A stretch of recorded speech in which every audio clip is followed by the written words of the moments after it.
1. Thanks, Chase. I'm John, and the company that we decided to go more in depth with and find out the key elements is Barstool Sports. They're a social media focused content that primarily appeals to college students or millennials in general. The writing style of content is videos, usually satirical. They make jokes, skits, stuff like that. They have an industry-leading podcast and really high social media engagement in Instagram, Facebook, Twitter. And this has created a pretty sustainable competitive advantage.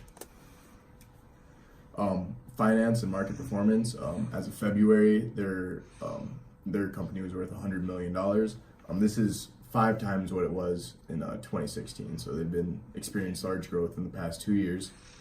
They've established a leading provider of social media influence that has expanded to 300 university accounts. This could be like NDSU Barstool or UND Barstool that interacts with other students, or the Barstools themselves. Since Erica and Naridi became the CEO, who is their new CEO, there's been 700% growth in the brand advertising, and they've grown from 4 corporate partners to 32.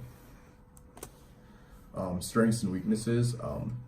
They have a leading podcast that's, I think, ranked top 5 out of all podcasts that people watch, and it has high brand recognition. As soon as people see this little star in Barstool, they know exactly where it's coming from. Weaknesses, they're not very politically correct, so they have been pulled by Roger Goodell from being at NFL events, and they have received criticism for some of the controversial things they have said.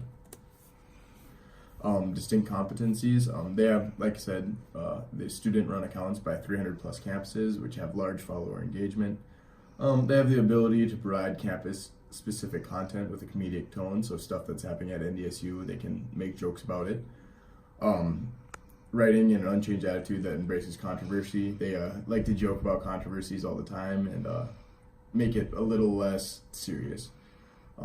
They report stories that other news outlets wouldn't report about, some goofs, and stuff like that happen at sporting events. The competitive profile matrix, we rated them as a rising star in the competitive matrix because it has high growth rate and a high market share.